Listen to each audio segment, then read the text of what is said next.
Hello बच्चों, my YouTube channel the book learnings में आप सभी का स्वागत है। हमारे द्वारा जो कक्षा 12 जीव विज्ञान पुष्पी पादपों में लैंगिक जनन का पहला टॉपिक बताया गया था, उस पर आप लोगों का प्यार और सहयोग मिला, इसके लिए बहुत बहुत आभार। आज हम उसी चैप्टर का दूसरा टॉपिक आप लोगों के बीच बताएंगे, परागण तथा निषेचन। बच्चों, पहले लेक्चर में आपको बताए थे पुष्प के 4 चक्र होते हैं, थोड़ा सा उसका जिक्र करेंगे। देखिए, ये पुष्प के 4 चक्र जो हैं, यह क्या है? वाह्यदल। क्या है? वाह्यदल। यह क्या है? दल। यह क्या है? पुंकेसर। यह क्या है? स्त्रीकेसर। हम आप लोगों को इसके बारे में बता चुके हैं, थोड़ा सा जिक्र करेंगे सिर्फ, जिसमें से हम आप लोगों को बताए थे कि सहायक चक्र, आवश्यक चक्र।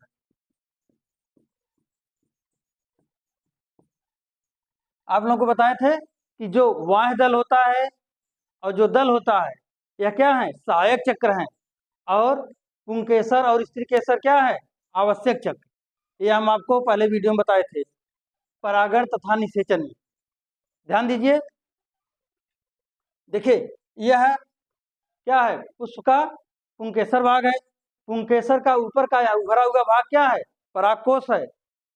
परागकोश से, ध्यान समझिए, पहले आपको हम परागण के बारे में बताएंगे। परागकोश से परागकण का स्त्री केसर के वर्तिकाग्र पर पहुंचना परागण कहलाता है। ध्यान दीजिए बेटा, यह क्या है? परागकोश हो गया। इसी परागकोश से परागकण निकल कर कहाँ आता है? स्त्री केसर के वर्तिकाग्र पर आता है। इस क्रिया को क्या कहेंगे? परागण कहते हैं। क्या कहते हैं? परागण। फिर सुनिए, आपको हम पहले वीडियो में बताए थे, परागकोश जब मेच्योर हो जाता है, परिपक्व हो जाता है, तब इसके अंदर से परागकण निकलता है। यही परागकण यहाँ से, यानी परागकोश से निकलकर स्त्री केसर के वर्तिकाग्र पहुंचता है, यही परागण हो गया।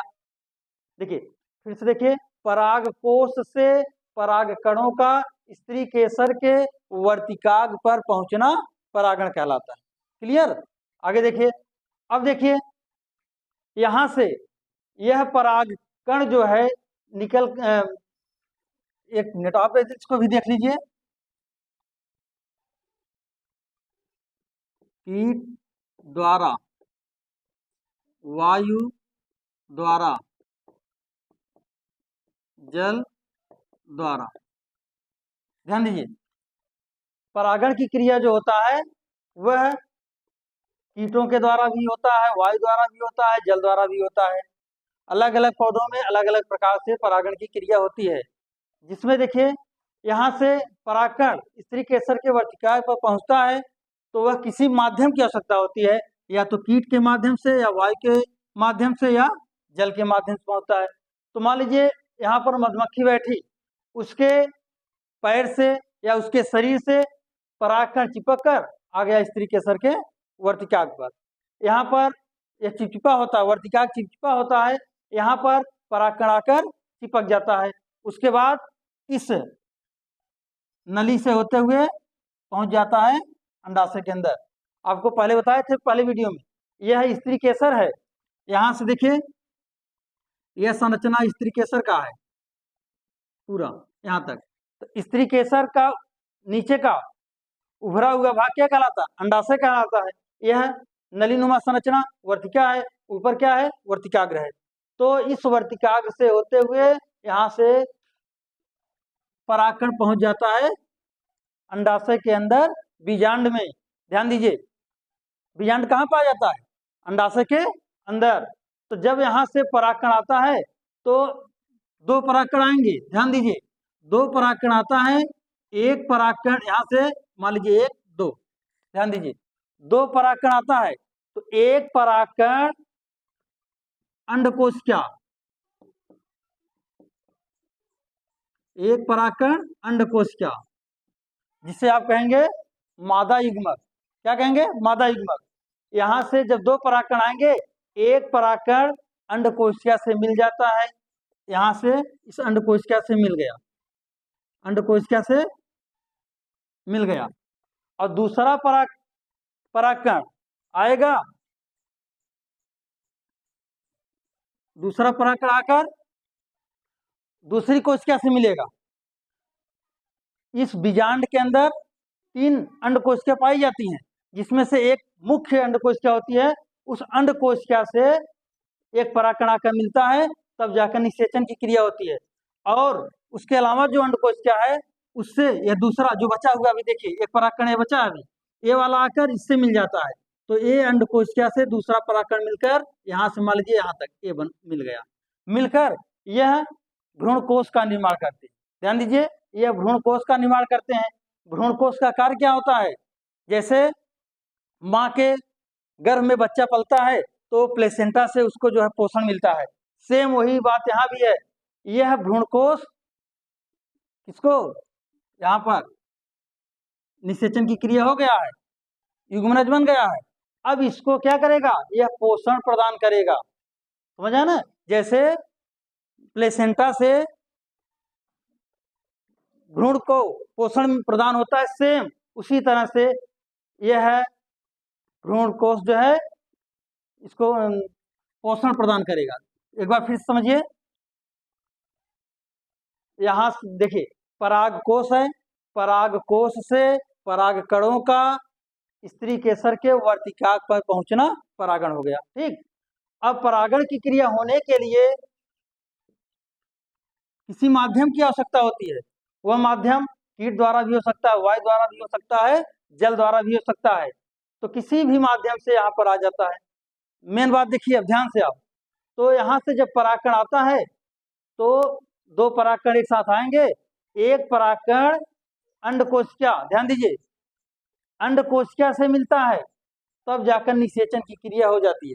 और दूसरा परागकण, और जो कोशिकाएं हैं 3 अंडकोशिकाएं होती हैं, जिसमें से एक मुख्य अंडकोशिका है जो निषेचन की क्रिया में भाग ले रहा है, और बाकी जो बच रहे हैं 2, उसके साथ ये वाला परागकण आकर मिल जाता है और मिलने के बाद भ्रूण कोश का निर्माण करता है। यह भ्रूण कोश इसको पोषण प्रदान करता है। ठीक, अब आगे देखिए, जब परागण की क्रिया संपन्न हो जाती है, आप लोग देखे होंगे फूल पहले बहुत ही आकर्षित दिखता है, बहुत ही अच्छा दिखता है, धीरे धीरे कुछ दिन बाद आप देखते हैं वह मुरझाने लगता है। तो आप लोग समझिए, जब फूल मुरझाने लगता है तो समझिए उसमें निषेचन की क्रिया हो चुकी है। जब निषेचन की क्रिया पूर्ण हो जाती है, ध्यान दीजिए, निषेचन की क्रिया पूर्ण होने के बाद ये आप देख रहे हैं, यह जो वाह दल है पुंकेसर, स्त्री केसर का ऊपर का ये वर्तिकाग्र, वर्तिका, ये सब ध्यान दीजिए,